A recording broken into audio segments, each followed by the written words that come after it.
my town, head hanging low, face all in a frown, searching the sidewalk.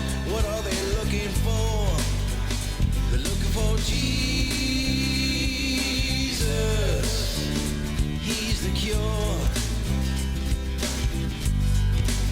Yeah, looking for Jesus.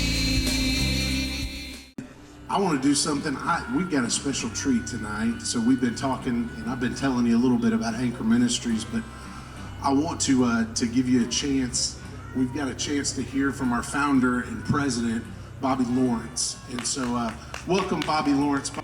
From here all the way to Savannah, Sherman set out to cause the South to howl. And he burned everything up for a 60-mile swath from here all the way to Savannah, right? He killed everybody he could kill. I mean, he burned Atlanta down. He was bent on ending the war. And many wanted to charge him with war crimes after the battle because of how brutal he was. But history tells he cut this war in half. After the war, there was over 750,000 people dead from that war, more than all the other wars combined. Is that not amazing? 750,000 people. It affected everybody in America at that time. The destruction in the South was so bad. The starvation, the homelessness, the orphanage was filled up because people's parents got killed. Did y'all know any of that story? But y'all know what started the Civil War? Y'all have any idea what really began to light the fuse for the Civil War? Politicians. Politicians started that war because they couldn't sit down and talk to one another. They began to talk in the newspapers, and then the newspaper reporters started adding their opinions. And the fire got bigger and bigger, and the emotion got greater and greater, and nobody wanted to sit down and just discuss what was going on. Are you hearing me? They made up their own facts. They had actors back there that they'd go into the studios, theaters, and they'd put on plays, and they'd make it out to be something it wasn't, and it grew bigger and bigger, and nobody sat down to talk until they decided to gather up arms and fight. Brother against brother. I don't mean Christian brother against brother. I mean blood brother. Killing their own kinfolks because they couldn't sit down and talk. Does that sound familiar today? The division. Everybody's in their emotions and nobody wants to hear anything about facts. Let's forget facts. We'll just go by what we believe. Everybody's got their feelings on the sleeve. Nobody wants to hear the truth. Amazing, isn't it? You know, 2 Chronicles, the 7th chapter says this, in the 13th verse, it says, if I hold up the reins, if I send the locusts, if I send the pestilence to my people, who's he sending it to? My people? He didn't say I'm sending it to the world, I'm sending it to my people. Who was his people then? The one he led up out of Egypt. The one he fed by his own hand around the mountain for 40 years. The one he caused to cross over the Jordan into the promised land, and he spoiled them, brought them. Spoiled them. And then they turned against him. The climate's changing, they're right. Where the disagreement is, it's not what we're doing to the environment. It's sin is causing. It's sin. It's my sin. It's your sin. It's causing it. Hello? Now, it talks about he sent this pestilence. Now, people say, not my God wouldn't do that. Well, yours wouldn't, because you created one that don't exist. But the God of the Bible said he sent it. This pestilence, you know where the first places it hit in America? Where was it one of the first places? Right here in Bartow County in a church. Do you think God's trying to tell us something? Do you think maybe he's trying to tell us, the church, something? You know, a lot of people, since I've been here and for the last 20 years, I love the Pentecostal church. I grew up in it. And the whole thing's been about prayer, prayer, and prayer. For 20-something years, I've heard, we got to pray and that brings revival. Well, I agree. I agree with that, but if I was going to do it, wouldn't we already be there? No, I would think. I'm kind of, but then I've heard it's all about unity, unity, unity, unity. And I thought about that. You know what unity is? It's corporate humility. Well, I'm right and everybody else is wrong. You know what you have to say really don't mean nothing to me. Especially in the white church, boy, we're bad. But actually, do you know what the definition of humility is? Freedom of arrogance. Well, freedom of pride. Is that where we're at today? Are we full of pride and arrogance? It's got to come my way. In the Pentecostal world that I came out, it's going to come our way because we're right and everybody else is wrong. I'll just be straight with you. That's been our attitude for so long. Is I'm right and everybody else is wrong. But can I tell you a little history? I promised them that I'd tell it, and I know some of them you're sick of hearing it, but let me tell you another little story.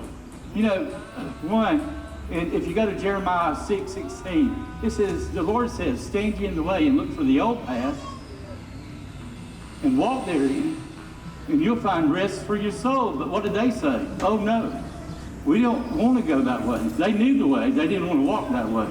How many of you know who Sam Jones is? One, two, couple. He was from Cartersville, and he was this great evangelist.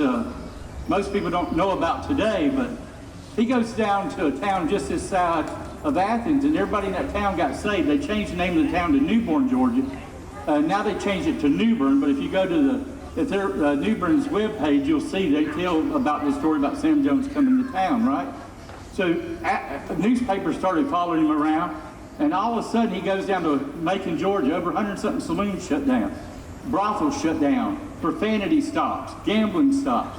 He crisscrosses all over Georgia, ends up in Tennessee. He's in Nashville, Tennessee. Had greater success there. The riverboat captains rolled all their whiskey down into the river and turned their boats into missions. All the newspapers bought teletype lines across the country. His sermons were front page news all across the country. Did y'all know any of that? He preached in tents, 4 services a day, over 10,000 people a day. It began to change the city, and they wanted to beat him up and all this kind of stuff. One of the main guys that come to beat him up ended up building the Ryman Gospel Tabernacle, which became the Ryman, the Grand Ole Opry of country music. So he didn't have to preach in tents. He goes up to Cincinnati, graveyard of evangelists, according to D.L. Moody. 300,000 people get to turn their life to Christ, turns the city upside down. New York City up into Boston, across over to shucks, Chicago, sets it on fire. He comes to Cartersville. He wants to go out west. They blow the carriage house up because they were trying to persuade him not to go. He went anyway. He's walking up the streets of San Francisco. This guy goes to cussing at him, and he turns around and unlocks the door to the saloon. He drops dead. So revival breaks out there. He goes up into Canada. He zigzags across America. And because the people got radically saved, radically born again, what ended up happening is they started voting in laws against gambling, laws against profanity. If you said any profanity on the streets, it was a $500 fine. All the state lotteries got rid of their lotteries. Prohibition started getting voted in. All the bars were closed down. There were 17 saloons here in Cartersville, 2,000 residents. They all shut down. Of course, we don't call them saloons, we call them restaurants nowadays.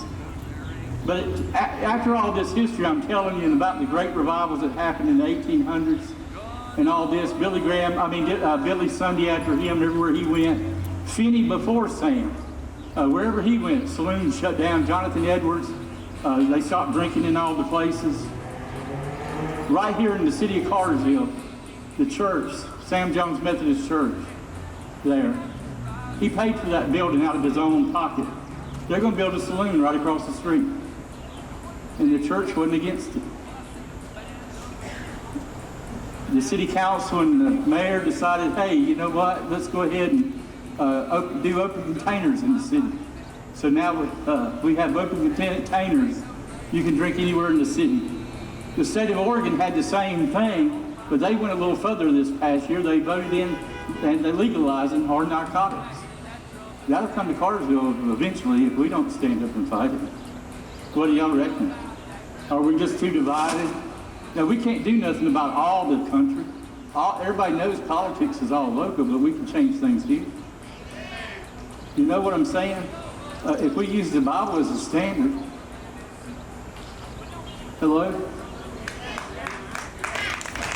There's so much more to our history than we even know because we've really been lied to. And most of us won't crack a book to even read to find out. Will we? Serious, there's some interesting history all over Georgia where God did some great and mighty things. I think he wants to do it again, but are we just too hard-hearted? Are we just set in our ways? You know, most Christians don't even see anything wrong with drinking. Most Christians don't. I'm not talking about lost people, I'm talking about Christians. Do you know how many people die every day from alcohol? How many people? It's equivalent to a 747 hitting the ground every single day. Every day. If that happened 2 days in a row, they'd shut all air flights, wouldn't they? But alcohol kills that many, and most Christians don't see any harm. What's the problem with drinking? Jesus made it. Really. Let me ask you something. Have you ever drank too much? How many of you ever drank too much? What condition was you in? What? Where does the Bible say that all drunks go? I'm just asking a question. I mean, I'm not preaching at you. I'm just asking a question. Hell, right? Now, if I didn't say that, then that makes me a coward, right? Whereas cowards end up with drunkards. Oh, boy. But, you know, our pastors can't really preach anything about the fear of God because you won't put anything in the offering plate. Of course, most of y'all's pastors tell me most of y'all ain't giving anything anyway. So all the white people here, if President Biden was to eliminate all income tax, would you take 30% of your income and give to the poor? Many of us in the white church, you know something, we're so self-centered, stingy, and so self-centered that, you know what, we're mean. I'm talking about not every Christian, but a lot of professing Christians, we're really mean. And if I was black, to be honest with you, I'd think he's a racist. But I know that's not the case. I just know you're mean to everybody. You really don't care what color they are. Straight up. You know, that's where we're at. What did Jesus say? It says it's written, love God with all your heart, mind, and soul, and love your neighbor as yourself. Did we do that, really? Are we washing other people's feet? Really? Why is the church dying? Why is it such decline? Why is the politicians look like they are? Why is this country going down the tubes? Because of our politicians? They're a reflective government. If we have an evil government, it's because why? The people are evil. You know, I said it with a loving heart. I love people. You know, I told you I was a foot washer. I wash feet because I love people. I care. I really care for people. I'll say this, and most of you will say, well, he's just saying that. He's just saying it. He don't really mean it. But listen to me. If you don't hear nothing else I say, I don't care. They'll take the worst low life in this city. If it meant him going to hell right now, take a bullet to the head right this second, if it meant him getting saved. Are you hearing me? Does that tell you I love people? That I don't just do this for show? I love people. I care.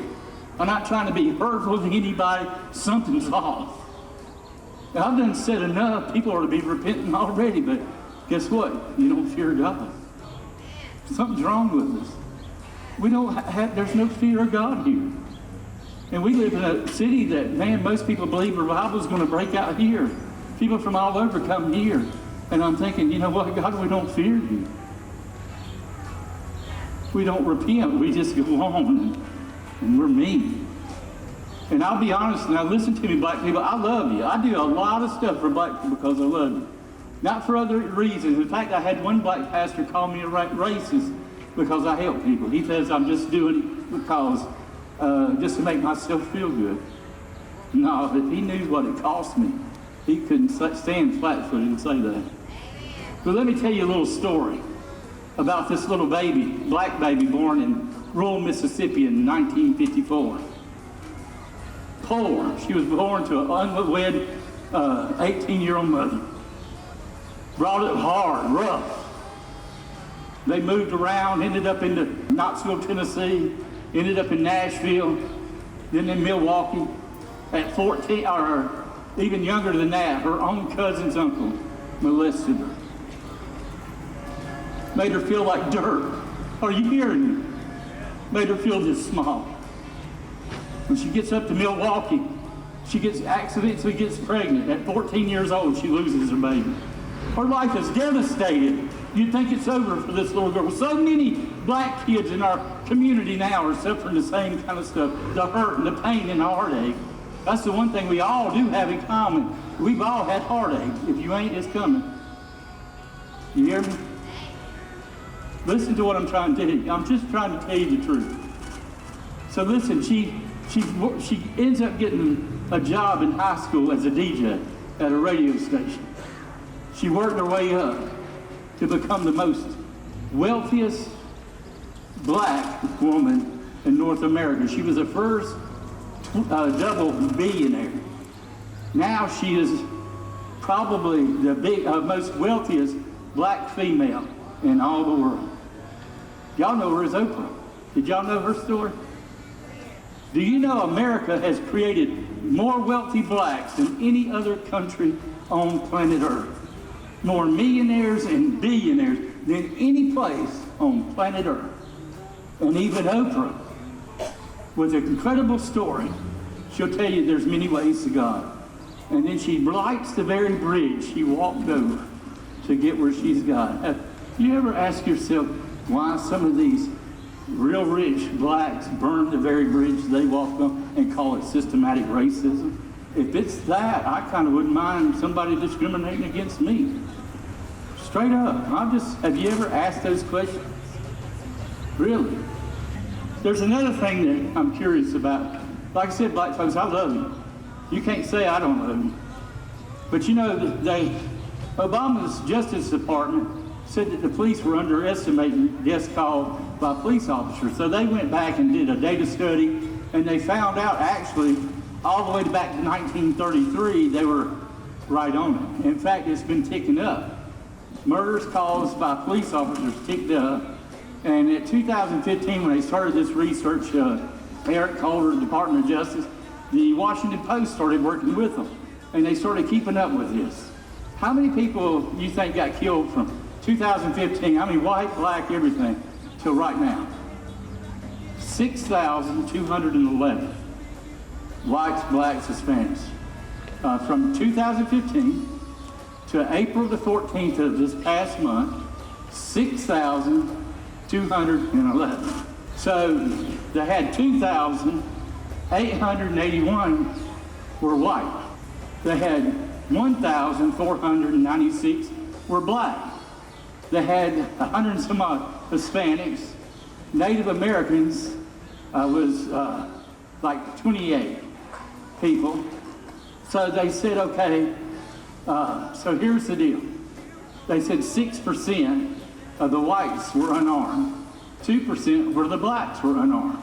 Cherokee Indians, every one of them were unarmed because they get to drinking, they're going to get shot. 2% of the blacks, they said, were killed while unarmed. So it averaged out to 5 every year for the last, since 2015 to 2014. 5. Except for 2019, they said there was 9. Now wait a minute, that's not what the press tells me. The press makes me believe there's thousands every single day getting shot and killed, unarmed. Is that not what y'all heard? I think that's what I've been hearing, but this is what they reported. They said 9 in 2019 was shot by police officers while being unarmed, but most of the data was also, the video showed, and the reason they didn't press charge because they said they resisted arrest. Well, either resisting or not resisting, 9 unarmed blacks got killed in 2019. You know how many people got killed by lightning in 2019? On just no weapon, just innocent, 27. So you're 3 times more likely to get struck by lightning. But everybody's in fear. I'm not saying one death is bad enough. I mean, anybody getting killed that don't deserve it, that's bad, that's terrible. But to tear our whole country up, if I can't say it, who can say it? Because nobody else is going to say it. Nobody wants to hear it. We want to put our ears in our plugs in our ear and blame everything else and become a victim. If I don't say it, who will? Because the pastors in the church will not say it, especially in the white church. We want to hide. We want to cover it up. You know, we can't change America, but we can change Cartersville.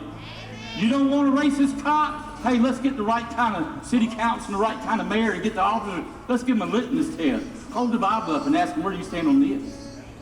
You hear what I'm saying? You want to change it? Are you serious about changing? Do you really want to change your country? Show up at stuff. You know, and another thing, when blacks have stuff, how come y'all don't show up? Straight up. You know something? If we want to do what Jesus said, what did he say? Love our neighbor as ourselves. That means you and me. You hear me? Do we do that? Are we going to start doing that? Because I think we need to. Now let me ask you this. You know, this is another sad thing going on in the church. It's splitting the church.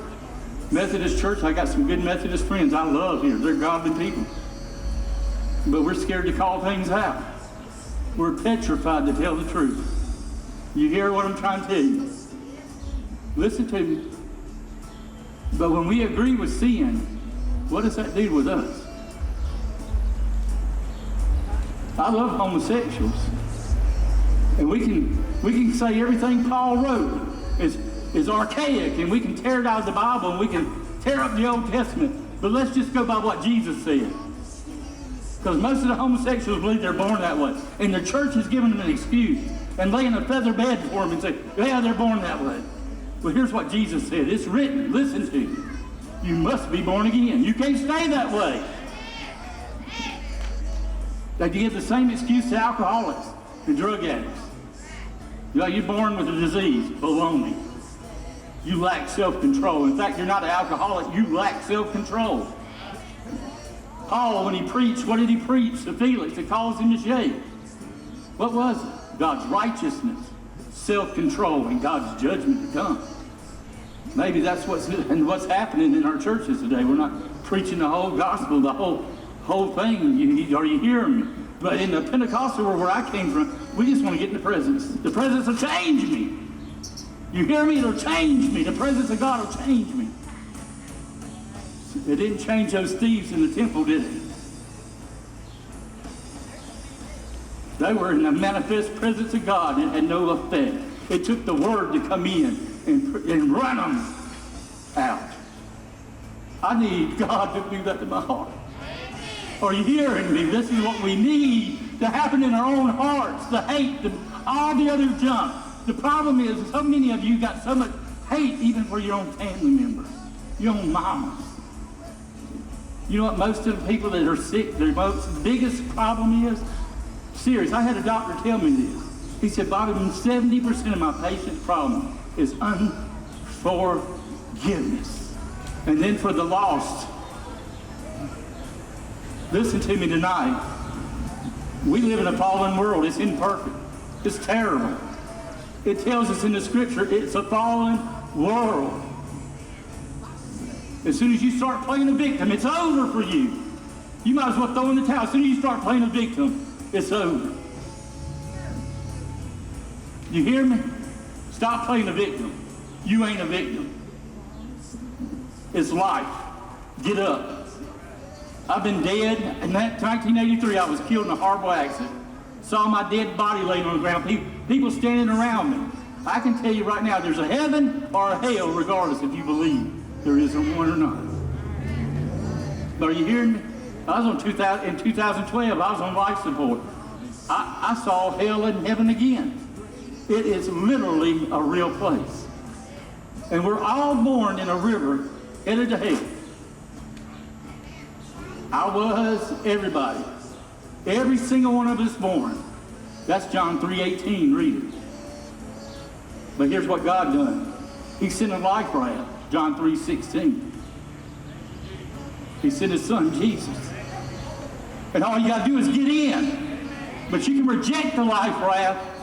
God don't send you to hell. If you reject the life raft, guess what? You send yourself.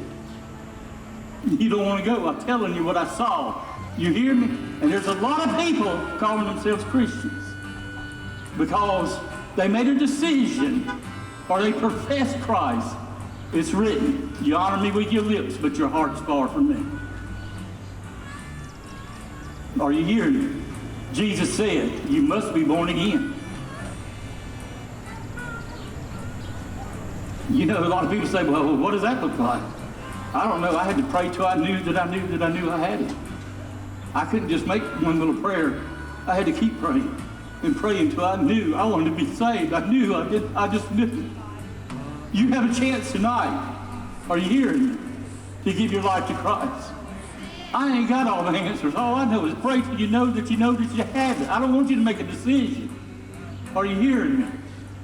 I want you to know that you're born again. And you can be tonight. Begin to pray in your own heart. Right now, ask him to come in. But don't stop there. Grab a Bible. If you won't, I'll get you one. Read it and obey what you read. Don't imitate another Christian because they'll lead you astray. All the scriptures tell us, be not deceived. Be not deceived, be not deceived. But we just flippantly listen to anybody instead of reading for ourselves. Are you hearing me? It don't do nothing but get us in trouble. Little things mean a lot. Are you hearing me? Little bitty things mean a lot.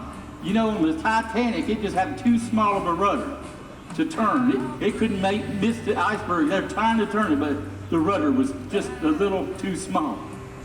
Little things mean a lot, doesn't it? All they had on there was white flares. If they'd have just had one red flare.